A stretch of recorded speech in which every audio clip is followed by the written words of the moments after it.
Kaulah Rabbi,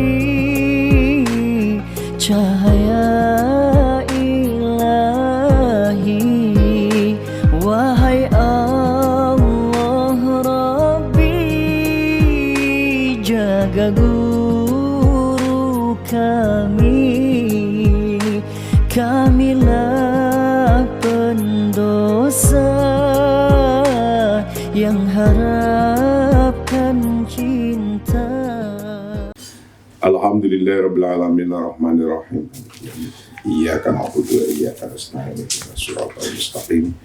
Siratal ladzina an'amta 'alaihim ghairil maghdubi 'alaihim waladdallin. Kajian kita pagi hari ini yang ke-18, lanjutan dari bab qiyamud dawli wa suqutuha, tegaknya negara dan runtuhnya negara. Kemarin kita sudah mengkaji tentang runtuhnya sebuah negara menurut kitab suci, yaitu tentang nomor 1, negara itu runtuh karena ketidakadilan ekonomi. Dalam kitab sucinya dikatakan wa idza aradna an tuhlika qaryatan amarna mutsrafiha fafasaqu fiha. Orang yang mempunyai kekayaan banyak menjadi orang fasik. Ketidakadilan ekonomi. Nomor 2 tentang ketidakadilan hukum. Hukum tumpul ke atas, tapi ke bawahnya menginjak. Itu dicontohkan pada kaum Ad. Fa amma 'adun fastakbaru fil ardi bighairil haqq wa qalu man asyaddu minna quwwah. Siapa yang di antara kita yang lebih kuat? Nah, jadi hanya kuat-kuatan duit, kuat-kuatan otot itu juga dihancurkan oleh Allah. Nomor 3, contoh negara yang dihancurkan, contohnya seperti kaum Tsamud. Itu karena keluar dari petunjuknya, keluar dari guidance-nya, keluar dari program-program yang sudah disepakati tapi nggak dijalankan. Keluar dari undang-undang, keluar dari konstitusi. Wa amma thamudu fahadainahum fastahabbu al-ama 'alal huda. Mereka senangnya al-ama daripada al-huda. Itu juga dihancurkan. Nomor 4, negara yang hancur model negaranya Nabi Lut yang melakukan fahisyah dengan banyak. Kemaksiatan yang banyak tanpa terukur. Waluton idh qala liqaumihi atatuna al-fahisyah.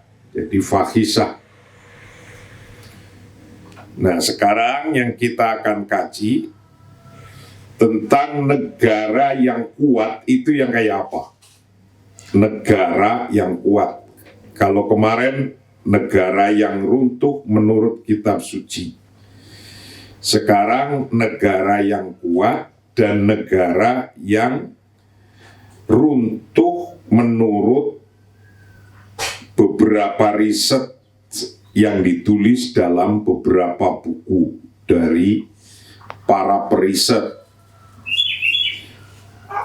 Negara yang kuat itu adalah negara yang adil. Hukumnya sama, baik untuk masyarakat kecil atau masyarakat besar, kelas bawah, kelas menengah, kelas atas, hukumnya tetap adil. Kepada pejabat kepada rakyat sama saja. Nah, itu negara yang kuat. Fal hukmur rasyid huwa alladhi yaqumu 'alal 'adli. Negara yang kuat adalah negara yang adil. Adil untuk memberikan macam-macam keadilannya. Adil memberikan kesempatan terhadap UMKM untuk berusaha. Adil memberikan kesempatan berusaha untuk orang kaya, untuk korporat. Adil memberikan hukum-hukum terhadap siapa saja abna'ud daulah, anak-anak bangsa itu. Makanya karena tiang utama negara kuat adalah keadilan, maka Allah itu menolong negara yang adil. Allah selalu menolong negara yang adil walaupun negara itu kafir. Dan Allah tidak menolong negara yang zolim, walaupun negara itu beriman, mukminah. Saya ulangi lagi. Annallaha azza wa jalla yang suruh daulatal adilah walau kanat kafirah, wala yang suruh daulah az-zalimah walau kanat mukminah.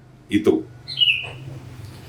Allah menolong negara yang adil walaupun negara itu kafir.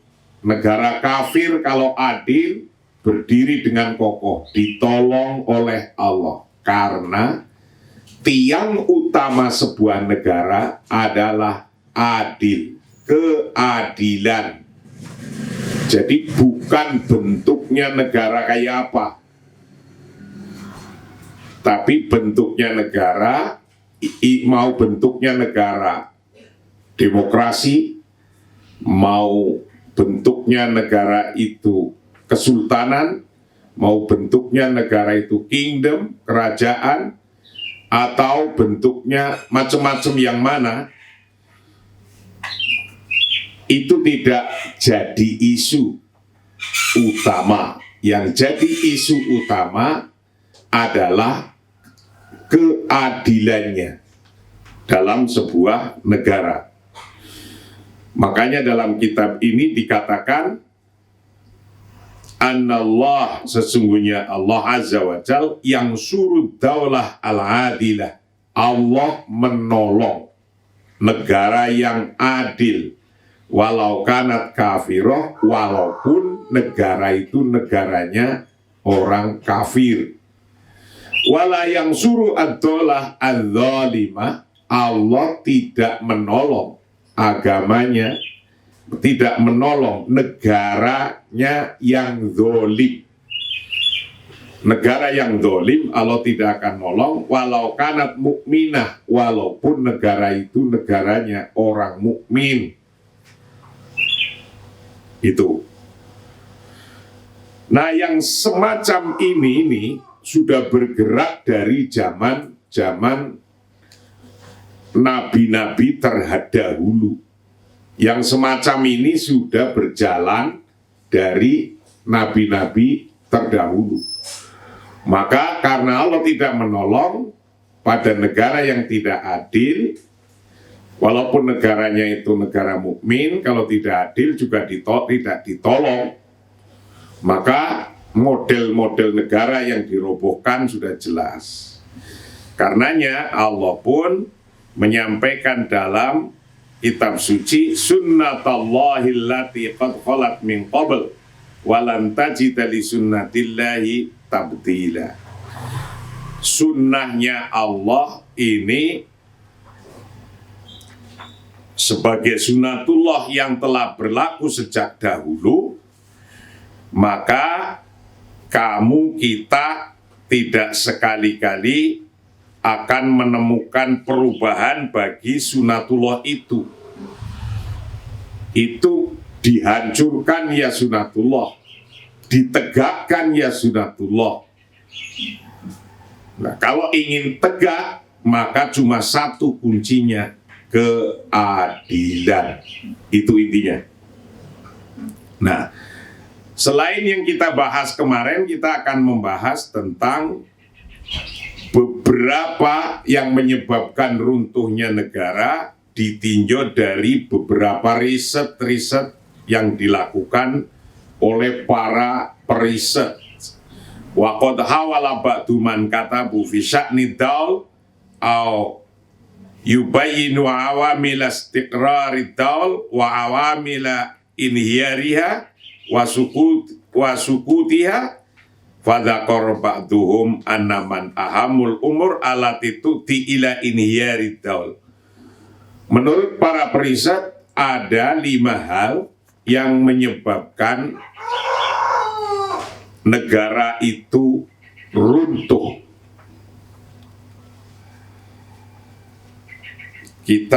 Negara itu runtuh menurut para orang yang meriset, yang menulis dalam buku-buku. Yang pertama adalah intisyarul fasad bikulli askalihi minal mujamalah warraswah wal mahsubiyah waqtadimul wala alal kafa'ah. Itu nomor 1. Meluasnya korupsi, intisyarul fasad, meluasnya korupsi. Bikulli askalihi minal mujamalah warraswah wal maksubiyah, dengan segala bentuknya. Korupsi itu macam-macam, dengan segala bentuknya. Ada yang bentuknya mujamalah. Mujamalah itu sesuatu yang tidak baik sesungguhnya, tapi dibikin kelihatannya baik, pura-pura baik. Di publik, di syuting, seolah-olah dia top. Itu namanya juga korupsi. Mujamalah juga termasuk bentuk korupsi. Apa namanya kalau yang pura-pura baik itu namanya apa? Hah? Biar ketika di syuting di depan publik kelihatannya top baik, namanya apa bahasa tersendiri itu? Pencitraan. Nah, jadi pencitraan itu juga bentuk daripada korupsi. Roswah, nyogok, maksubiyah, mementingkan kelompok, wa taqdimul wala alal kafa'ah, mendahulukan orang yang loyal daripada orang yang cakap, orang yang mempunyai kompetensi. Karena dia grupnya, dia orangnya, maka didahulukan. Itu juga bentuk daripada korupsi. Itu negara bisa hancur karena itu. Nah, nomor 2, suyu'ud dzulmi wa sawa'un ala mustawal ifrad, menyebarnya kezaliman yang ada pada individu-individu zalim biya bil amni au riya bil qada al adil au riya bil adalah fil husul al furas al mutakafa'ah, karena hilangnya keadilan, hilangnya rasa aman, hilangnya hakim yang adil, hilangnya kesempatan, mendapatkan kesempatan yang sama, mendapatkan kesempatan yang sama, ayangkana nauha, apa saja bentuknya. Itu juga termasuk yang meruntuhkan negara. Nah, bernegara itu sama dengan naik satu kapal. Jadi Rasulullah menggambarkannya itu bernegara itu hidup bersama. Bernegara itu hidup bersama-sama, seperti orang hidup di atas kapal. Ada orang yang dapat dek paling atas, paling bawah, paling bawahnya lagi. Semuanya orang yang hidup di atas kapal itu ada aturannya. Ketika orang di bawah merasa, aduh saya ingin minum, minumannya ada di atas. Kalau saya naik ke atas kan repot karena melewati banyak orang misalnya. Ngomong begitu, lebih baik kita lobangi aja deknya ini.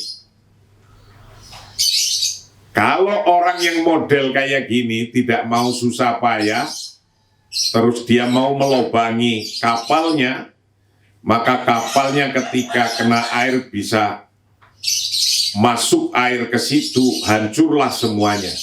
Nah, bernegara itu harus bersama-sama.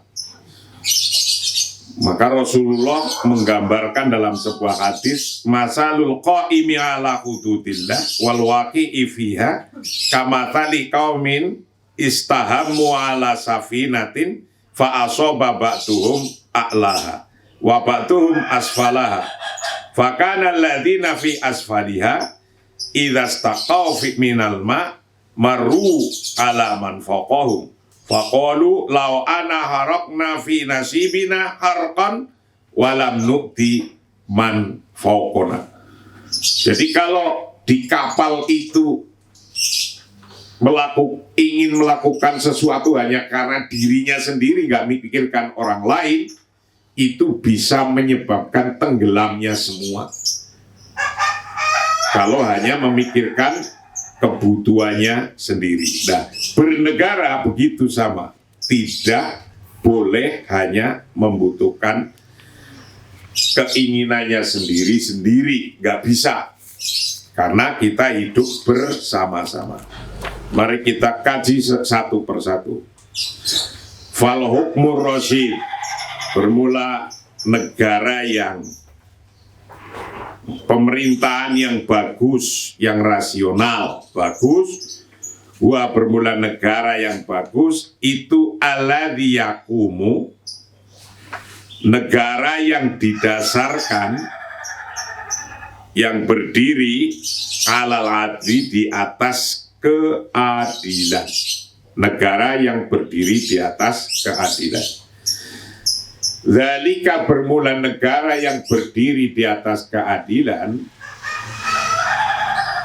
alladzi yaqumu alal adli, itu annallaha, sesungguhnya Allah azza wa jalla itu yang suruh ad-daulah al-adilah, yang suruh menolong siapa? Allah, ad-daulah al-adilah, pada negara yang adil, pemerintah yang adil. Pemerintah yang adil isunya. Walaupun ada apa daulah, itu kafirotan, negara kafir. Allah menolong negara yang adil isunya. Walaupun negara itu negaranya orang kafir, tapi kalau adil tetap ditolong oleh Allah. Wala yang suruh, dan tidak menolong siapa? Allah ad-daulata, pada negara az-zalimah, yang zalim. Az-zalimah, yang zalim. Allah tidak akan menolong negara yang zalim. Walau kanat mukminah, walaupun negara itu orang-orangnya beriman, beragama. Walaupun negara itu beragama, beriman, mayoritas beragama semua. Tapi kalau negara itu tidak adil, ya Allah tidak akan menolongnya. Wa yaqumu alal qim wal akhlaq. Wa yaqumu, dan berdiri apa? Daul, apa negara, alal, atau didasarkan alal kimi, atas nilai-nilai, wal akhlak, dan akhlak. Negara itu berdiri atas keadilan. Keadilan itu adalah sebuah qim wal akhlak, nilai-nilai dan akhlak. Dzalika annal umam, bermula hal itu berdirinya negara karena keadilan atas nilai-nilai dan akhlak. Anal umam, sesungguhnya bangsa, wal hadarat, dan peradaban, alati la taqumu, yang tidak berdiri, alal kimi, atas nilai-nilai, wal akhlaki, dan atas akhlak, innama tahammala awamil sukutiha, sesungguhnya faktor-faktor runtuhnya negara,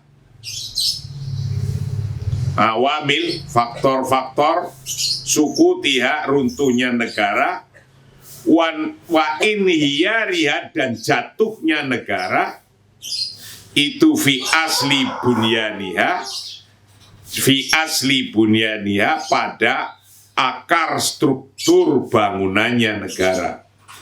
Akar struktur bangunannya negara. Jadi akar struktur bangunannya negara adalah keadilan. Itu akar strukturnya, asli bunyaniha, itu keadilan.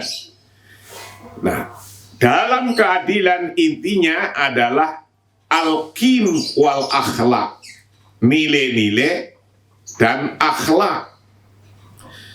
Nah, makanya dalam sebuah syair dikatakan, wa innamal umamul akhlaqu ma baqiyat, fa inhumu dhahabat akhlaquhum dhahabu.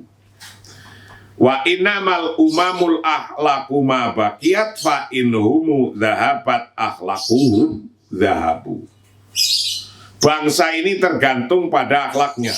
Kalau akhlaknya hilang, bangsa itu akan runtuh. Jelas itu. Artinya akhlak itu menghormati seluruh hukum-hukumnya. Kalau di suatu bangsa akhlaknya hilang, hukum saja nggak mau dan nggak bisa menghormati hukum-hukumnya, maka orang yang tidak menghormati hukum artinya tidak berakhlak dalam negara itu. Bangsa yang tidak menghormati hukumnya, bangsa yang tidak berakhlak. Organisasi yang tidak menghormati hukumnya, ya organisasi yang tidak berakhlak. Kalau sudah tidak berakhlak, karena akhlak adalah aslu bunyaniha, asal akar struktur bangunannya sebuah negara, maka akan runtuhlah negara itu kalau tidak ada akhlaknya. Sebagaimana Allah menyampaikan dalam kitab sucinya,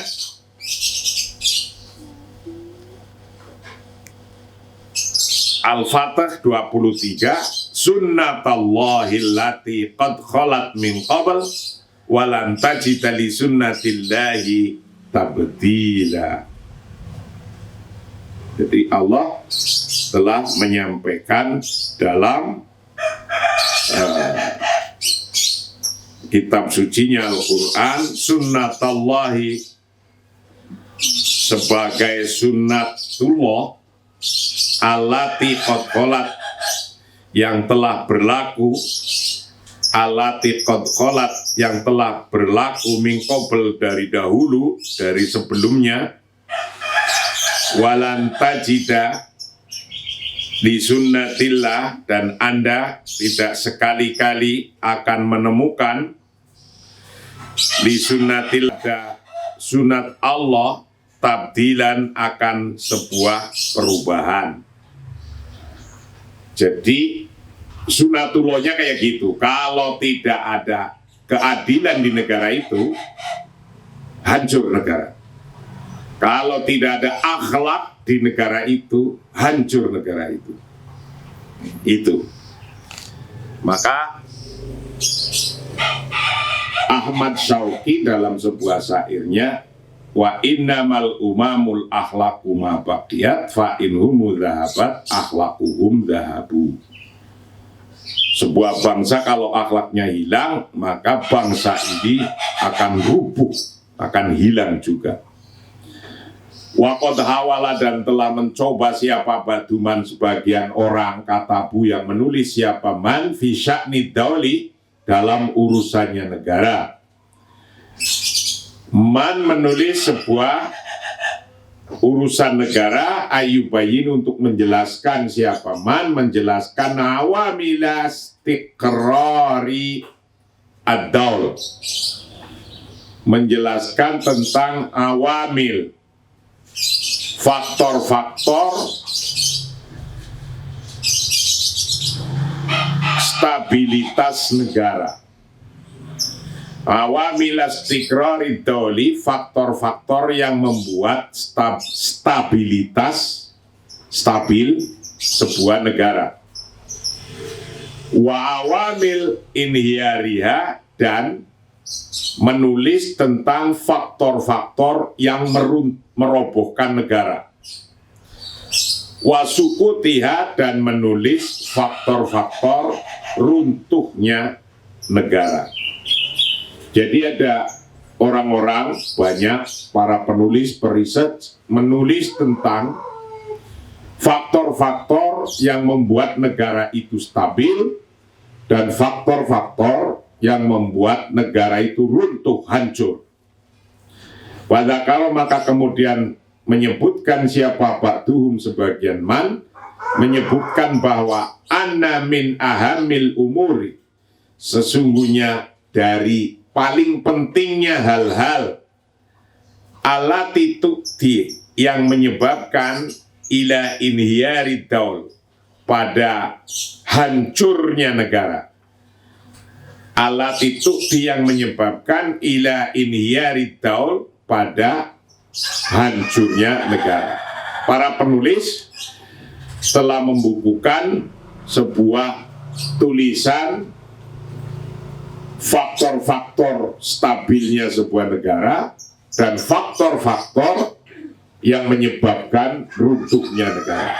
Nah, kita kaji satu persatu. Ada 5 hal faktor-faktor yang merobohkan negara. Nomor 1,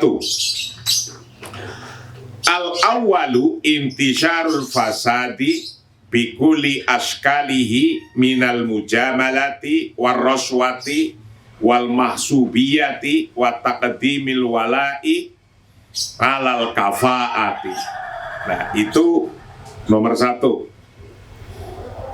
Al-awalu, bermula yang pertama, faktor yang pertama yang bisa meruntuhkan sebuah negara itu intisyarul fasadi, meluasnya korupsi. Meluasnya korupsi bikuli askalihi, dengan segala bentuknya. Dengan segala bentuknya. Jadi bentuk-bentuk korupsi itu adalah banyak. Contohnya, salah satu bentuk dari korupsi, minal mujamalati, dari pencitraan, mujamalah, mulai dari kesan baik, kelihatannya baik tapi tidak baik, yang disuting-suting baik, yang belusuan kelihatannya baik. Tapi kalau cuma belusuan tok, tidak diurus beneran, yang dibelusuki itu hanya dibelusuki, ditinggal pergi, belusuk tinggal pergi lagi, hanya nyari kesan baik tok, itu namanya bentuk daripada fasad, korupsi. Wariswatu dan raswah, raswah itu adalah sogoan, wal mahsubiyah, dan mementingkan kelompoknya, wa taqdimil walai, dan mendahulukan orang yang loyal orangnya sendiri yang loyal. Alal kafaati, mengakhirkan orang yang punya kompetensi, yang diterima jadi menteri, yang diterima jadi pegawai, mendahulukan orang yang loyalitas dengan grupnya, mengakhirkan orang yang cakap atau mempunyai kompetensi. Itu akan membuat negara ini runtuh. Orang-orang sesungguhnya, orang-orang itu tidak akan marah.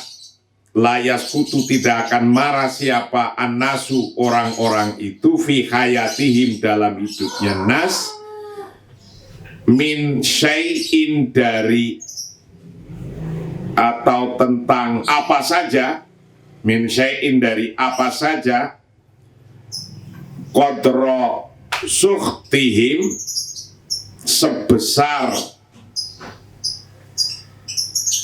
marahnya, minal fasadi, dari marah terhadap korupsi, wa ihsasihim, dan perasaannya nas, bilhubni, perasaan dengan ketidakadilan.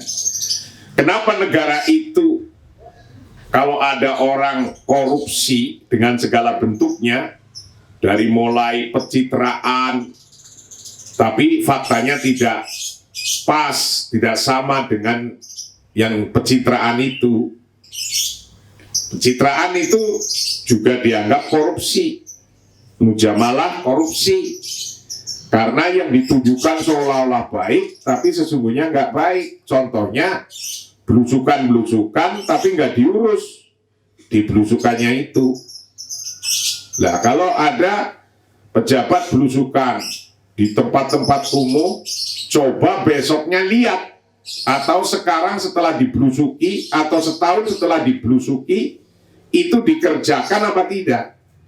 Nah, kalau tidak dikerjakan, itu namanya askalul fasad, salah satu bentuk korupsi, namanya mujamalah.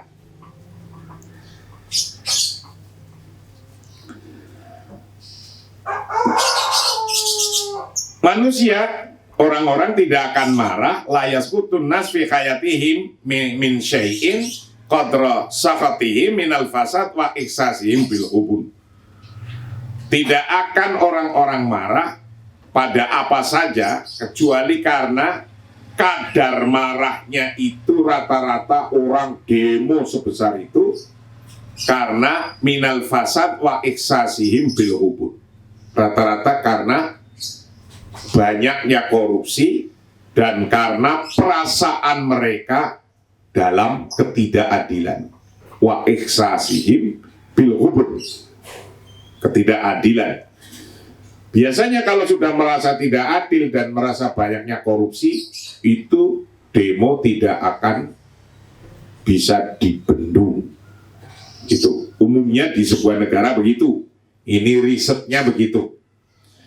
Lidha, karena itu wajib ala ay hukmin, atas pemerintah apa saja, ar-rasyid, pemerintah yang bagus, yang baik, yang cerdas. Karena itu pemerintah yang cerdas ayajala, untuk menjadikan min muharabatil fasadi, untuk memerangi korupsi, bikulli suwarihi, dengan segala bentuknya, dengan segala bentuknya, wa askalihi, bikulli suwari, dengan segala bentuknya, wa askali, dan maksudnya bentuknya, awlawiyatan, dijadikan menjadi hal yang prioritas, hal yang prioritas.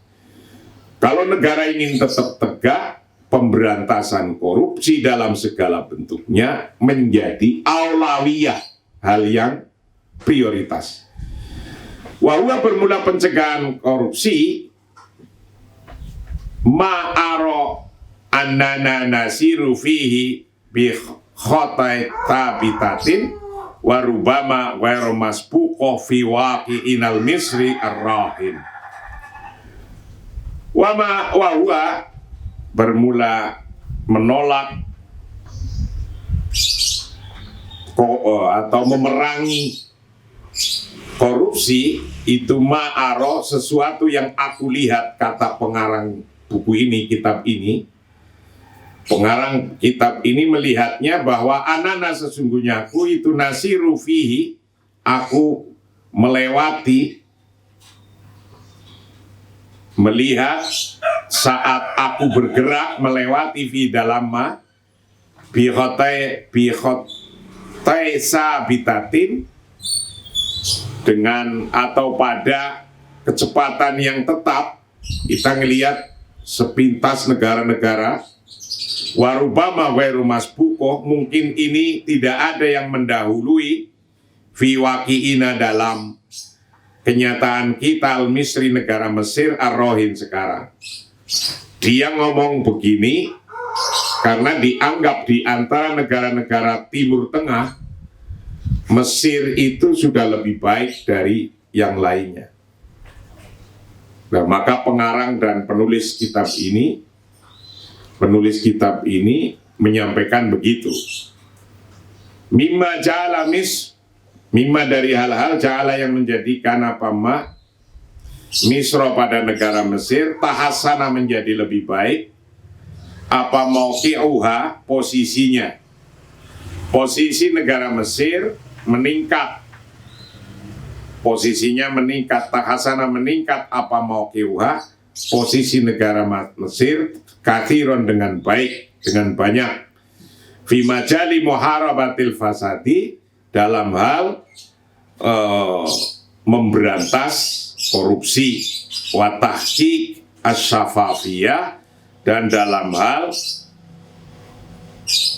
untuk mencapai transparansi, wa tahqiq asy-syafafiyah, dan dalam hal mencapai transparansi. Ini pengarang buku ini, kitab ini menyampaikan begitu. Mesir yang sekarang sudah lebih baik daripada yang lain-lainnya fi majali muharabatil fasad, dalam hal memerangi korupsi dan merealisasikan syafafiyah. Syafafiyah adalah transparansi. Jadi masyarakat bisa melihat, masyarakat bisa merasakan di sana. Itulah yang meruntuhkan negara menurut penelitian nomor 1. Untuk nomor 2, nomor 3, nomor 4, nomor 5 kita akan laksanakan untuk besok pagi. Wallahu a'lam bishawab. Assalamualaikum warahmatullahi wabarakatuh.